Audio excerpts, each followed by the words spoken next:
In a world obsessed with artificial intelligence, what if the real advantage isn't AI as we think? AI is artificial intelligence. What if the real advantage is authentic intelligence? Hey, it's JR, and in today's episode of the Level Up Business Podcast, I'd like to introduce you to Lior Weinstein. Lior has been working with neural networks since he was 14, and he holds multiple patents in blockchain and AI. So when Lior talks about tech, his unique wisdom comes from decades of depth and not just last week's news cycle. Now, to be fair, I want to warn you, this episode is not your typical AI hype fest. Instead, Lior and I are going to go deep into how AI is reshaping business and why relationships, trust, the human connection are about to become your most valuable asset as an entrepreneur. Lior and I also explore how entrepreneurs can use AI to scale their business without losing their soul, and why the future belongs to those who combine wisdom with technology. So, if you've ever felt overwhelmed by AI or you're unsure where it fits into your business, this episode will give you clarity. It's going to give you mental models, frameworks, and most importantly, a renewed appreciation for what only humans create, what only you can create as an entrepreneur. But first, speaking about what only humans create, what only you can create, are you a visionary entrepreneur who wants to elevate your brand and expand your influence to increase your impact? If this is you, you're the reason we are on a mission. We're on a mission to amplify the voices of visionary entrepreneurs by unlocking their wisdom, sharing their stories, and publishing their books. So when you are ready to level up your business and your life, send me a text, 832-240-1922. That's because I want to teach you. I want to teach you how to amplify your voice so that your mission and your message are seen, known, and heard by those who need your help the most. Now, let's get ready to learn. Let's get ready to grow. Let's get ready to level up together with Lior. Lior, I am so happy to share time with you today because we're going to be talking about a topic that's on a lot of entrepreneur minds right now, which is AI. It seems like you can't get away from it, but you've been a lot thinking about this, helping other entrepreneurs leverage AI. Before we get too far into AI, what is good for you? Give me some good news to start off on a positive note. I just moved to Austin last month, and I think technically our address here has been for 8 weeks, but I've only been here for about 4 weeks. and but now we're like in the groove. We're like, wow, this was a great decision. We lived in Atlanta 14 years prior, and now we have like a new community, new city, and it's like good, a lot of good energy. And at the same time, I have like moving boxes, don't have a bookcase yet, and Well, I'm about to those kind of things. say, I knew you were in Atlanta, and now you're my neighbor, dude. We need to hang out because you're literally right up the road from me, as the crow flies. But I'm down here in Yeah, Houston, so I had no idea, man. amazing. That's awesome. Good to Yeah. hear. Um, what took you to Austin? What was the move from Atlanta to Austin? Community. My chief of staff lives here, and we spent a couple of months here in the winter. And we were like, wow, we really like the energy here. A lot of entrepreneurs. It's a young city, because of the university, so there's a lot of things going on. Yeah. And we just realized this is going to be probably a better place for us to plant and grow, for the next few years. What And is it the seems like we were right. Yeah, So but say what does the next few years look like for you as an entrepreneur? Because you have been on an entrepreneurial journey for a while yourself. If yeah. you look ahead, we'll use the R factor question from Dan. If we're having this conversation 3 years from now, what needs to happen for you between now and then for you to feel good about everything that you're doing? I think like Dan's thinking models around freedom really made me change my orientation. Where everything in business for me is about relationships, the freedom of relationship, like choosing who I spend time with in a room or on a Zoom. And so for me, 3 years, it's where this state where I love 100% of my relationship. I love my clients, my peers, my friends. That any relationship I have during the day is a relationship that adds energy to me, and that could be energy in the form of just fun or education or interest, whatever that is, and not taking it away. Right. And then from a business, I can always put a number on it, but it doesn't matter to me as much. It's really, did I get to that, Buddha state of relationship, kind of saying, not just like the self, enjoyment, but rather like if I look at any area of life, do I like 100% of my relationships?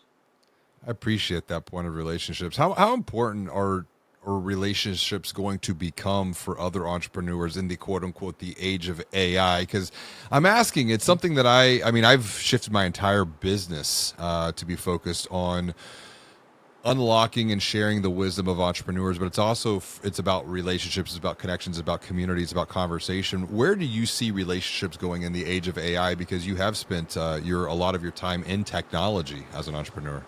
Yeah, I think, if you think about us humans, like we live in the world of atoms, meaning we're carbon creatures, right? So we take oxygen in, metabolize, it takes a carbon atom out, we push it out, goes into the earth, the plants take it back, turn it into oxygen, and that's how we live. But we connect through the world of bits. And that's the acceleration that's been happening in the past, hundreds of years and certainly a few decades. And AI is really manipulating the world of bits very well, right? So it's taking that and like supercharging it across the board, which means it can supercharge relationships, but also can really make them inauthentic.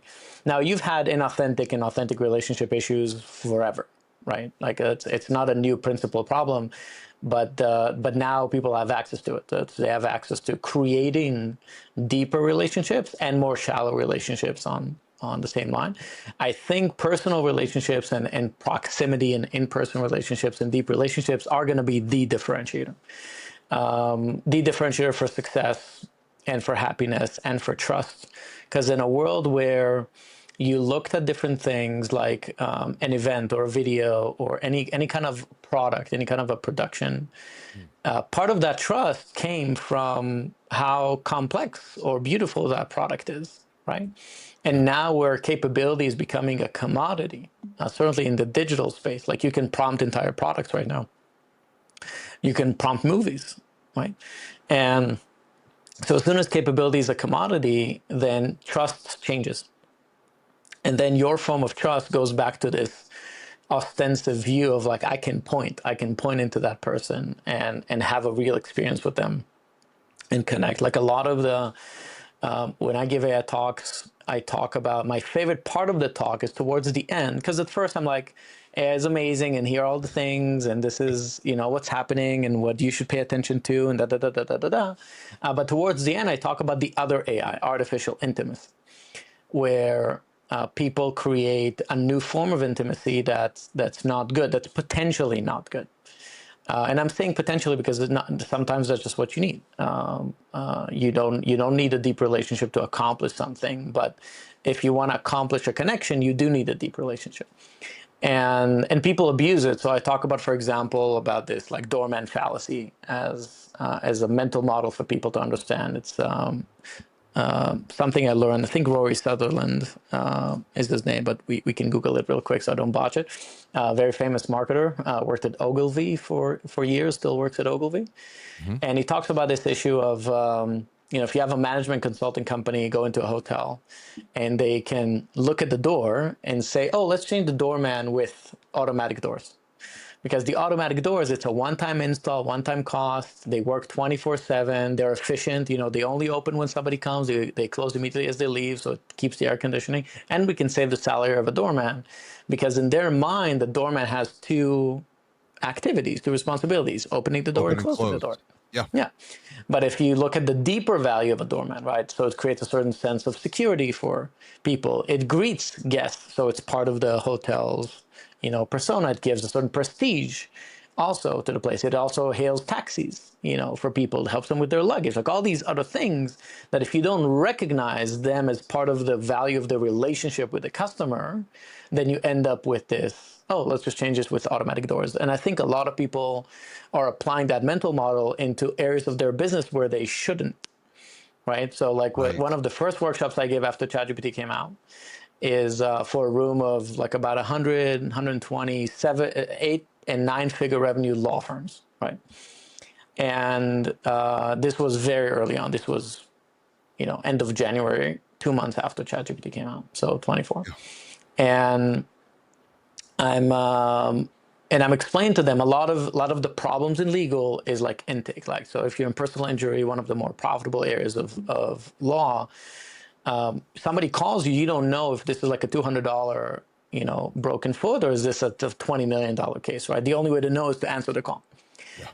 and to process the intake. So lead intake is a big issue, right? You need to do it, you need to talk to them, and so on and so forth. So everybody wants to automate lead intake, right? Let's do AI on lead intake. And I'm like, what you don't want to have happen is somebody calling you from the side of the road after their family just died, right? Right. And the AI is like, can you spell your name for me?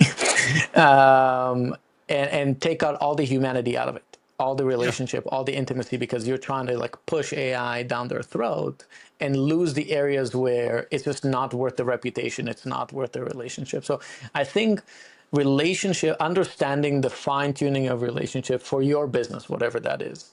And then on the flip side, I don't want to, if I can just call and know when my flight is leaving, I don't need to have a conversation with a human. Like it's a pointless. I don't need that intimate relationship to learn a It's fact. transactional.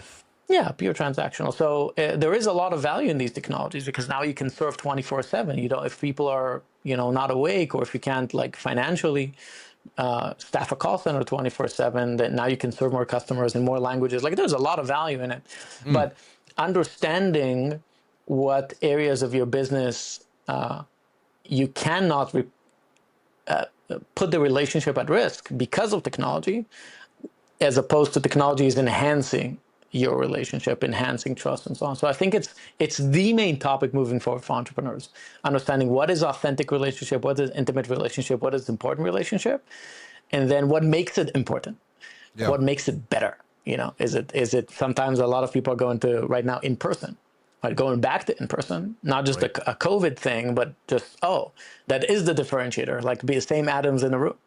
Yeah. Well, your point on the atoms. One of the things that I've been thinking about is behind every data point is DNA.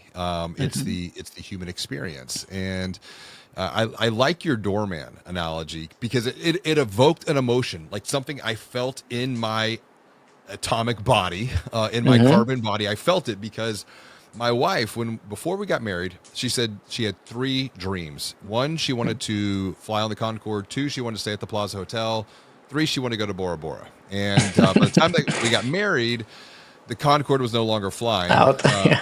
But I was like, you know what? I'm going to make those two other dreams a reality. And so I was doing a keynote up in New Jersey before we had kids.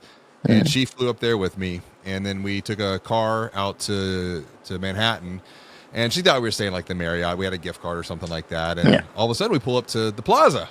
She's like, why are we here?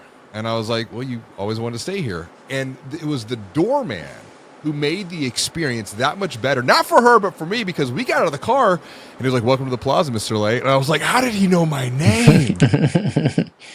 Well, she got out of the car before me and she gave our name. Yeah.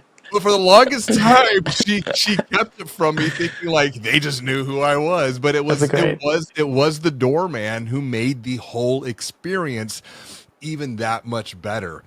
You mentioned artificial intimacy as another AI. Something that I've been thinking about is authentic intelligence. That comes from your lived, your learned, your shared experiences with other human beings.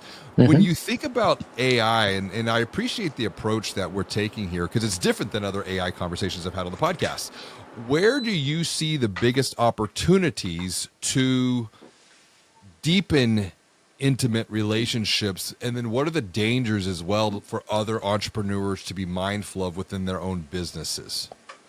So I think mapping out, a few years back, I took this course with Disney, the Disney Institute. It was like Disney's Guide to Quality Customer Service or something like that. Highly recommended. Great course. And it's basically maybe Disney's approach to quality customer care or customer service. And they talk about a few of these concepts like, nobody remembers what you tell them. They never forget how you make them feel. Yeah. And they have this kind of exercise where you brainstorm every single interaction a customer has with you, right? So in the Disney park context, it's from the sign, right? It starts as you drive into the property, and sort of when you park and you see different things, like every single one. And then what is the feeling? Right. Like what is the emotion that lives? Like in parking, there's a lot of like confusion. Am I going to remember where I parked? Right? It's like, oh, you have villains and heroes, and you came in at 2:30, and all the thing. So they solve for that emotional experience, across the board. And are you with kids, not with kids? Are you by yourself? Is it night? Is it morning? Like, just map out all the connection points and all the attributes of the connection points, and trying to understand what is the emotional state that people are in and where they want to be, and what do you want to keep them or what do you want to convert them into, and so on. So I think that exercise is super important for people, because you're serving humans, right? Like a business, and that's the only thing you can do with money, right? Like the only thing you can do with money is to give it to someone else.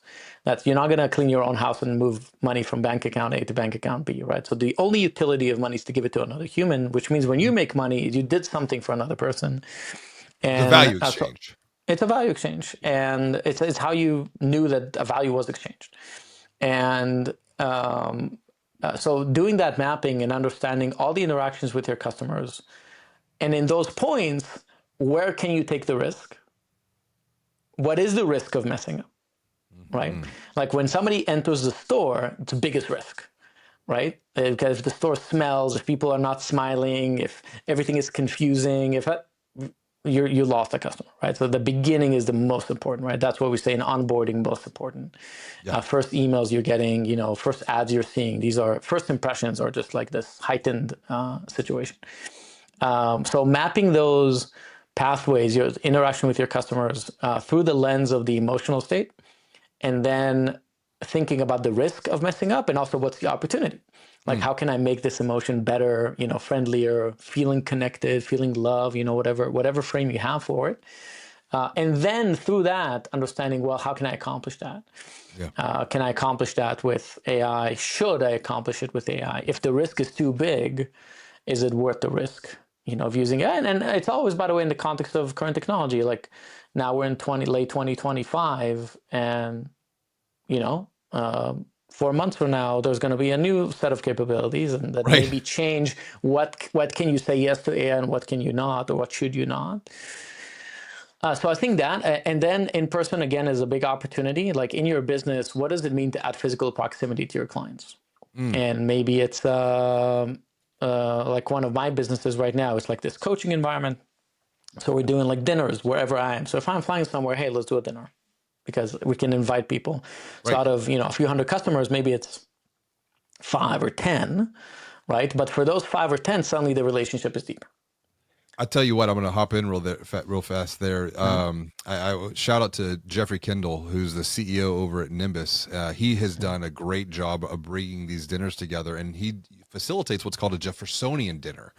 And I had never participated in a Jeffersonian dinner, but essentially, Thomas Jefferson, it's like Jeffrey will start off the conversation with a topic, and then everyone goes around, and then it's interesting how over a 2 or 3 hour dinner, how deep we'll go. I mean, I've been at dinners with Jeffrey Kendall, and like I've seen tears from people. I mean, it is a real Wow. human. So what kind of topic did he tee up, for example? Oh my gosh, the biggest challenges that you've overcome, just in your journey of life, That's great. and it's a pretty broad topic. But to your point, I mean, yes, the proximity to the human experience, and rolling back to when you're talking about like the Disney experience, it makes me think of not just journey mapping or consumer journey mapping, but it's experience mapping, which I think goes the level deeper, because it is about the experiences, the feelings, the emotions. And I think there are 3 questions that one could ask. It's, where do you want to guide someone? Because it is about playing the role of the helpful and empathetic guide. What do you want them to do when they get to that point in the experience? And most importantly, how do you want them to feel there? Because you might have different emotional states at different points of the experience intentionally. But I think a lot of people in a buying journey, and correct me if I'm wrong, if someone is buying something, they're probably entering into that journey feeling some sort of a negative emotion, confused, state of conflict, some sort of frustration, some chaos, and they're looking for resolution to that. They're looking for, first and foremost, clarity. Am I mistaken in my own perspective with this idea of experience mapping? Yeah, experience mapping is the way to go, and it's adding to it the realization that if you want to fulfill on an event, right, fulfill on a part of the value chain, you have this, like normally you would have had, a human, or maybe some automated process, you built. And now with the agent world or the AI world, you have this thing that can make a decision where you're not sure what decision it's going to make. right? That's really the key difference between automation and agentic automation, like Correct. standard robotic automation and agentic automation, that you kind of, there are decisions you're not sure about. Just Yeah. like a human has guidelines, but in any given interaction, you're not actually sure what decision they're going to make. And so you have a new tool. And so because of that, the decision might be a negative decision, meaning it's going to cause negativity or negative adverse result. Or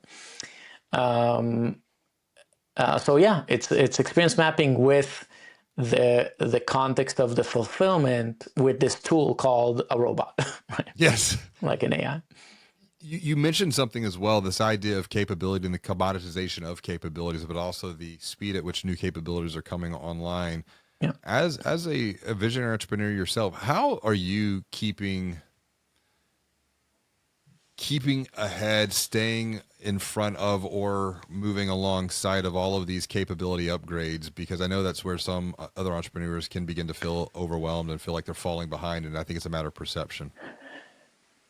I I have a few comments on that. So a common question I get, certainly after workshops or talks, I get, how do you keep up?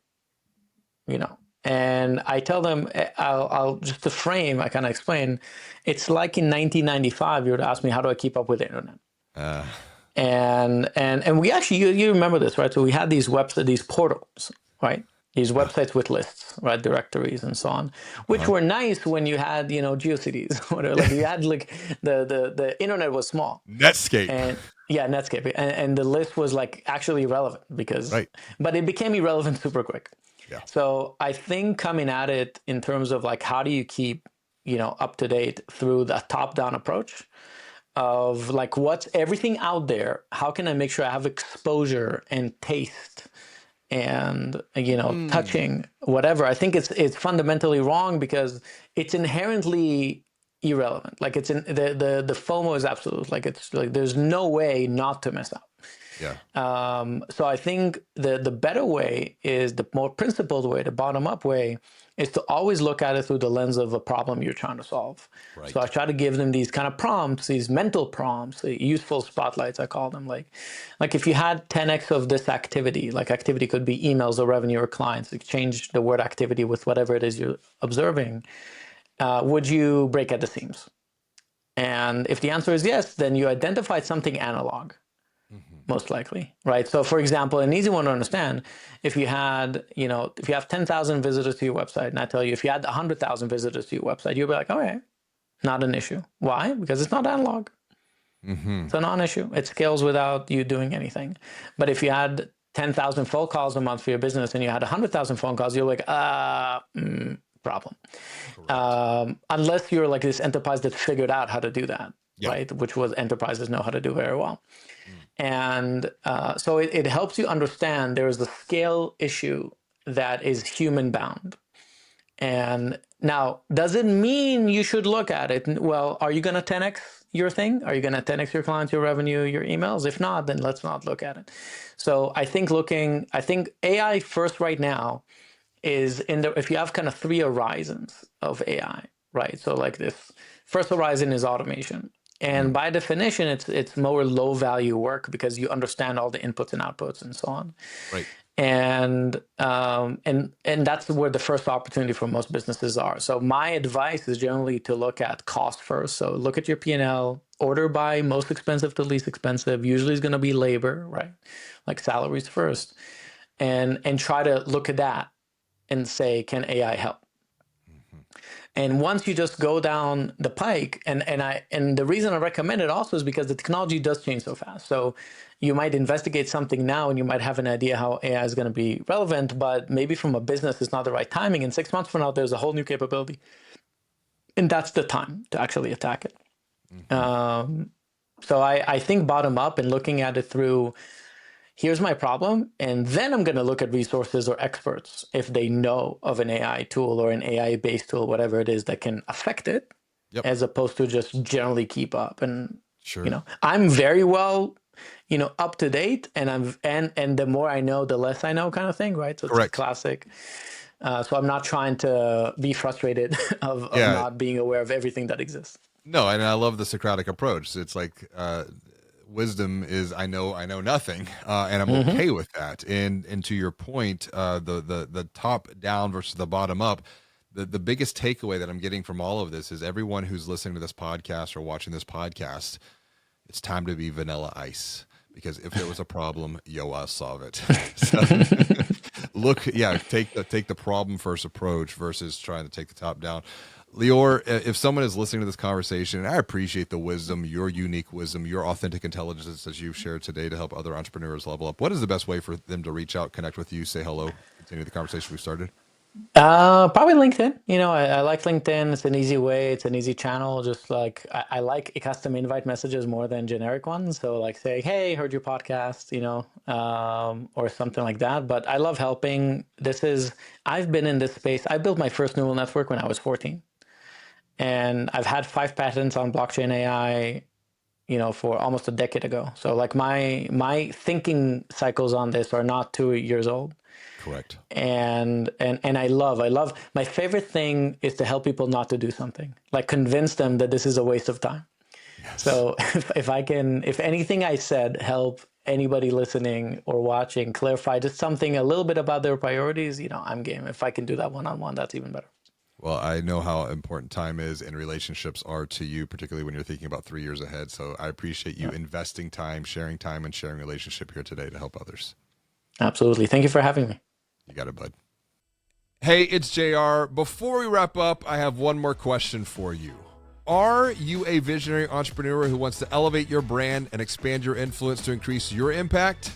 If this is you, you're the reason we're on a mission to amplify the voices of visionary entrepreneurs by unlocking their wisdom, sharing their stories, and publishing their books. So, when you are ready to level up your business and your life, send me a text to 832-240-1922.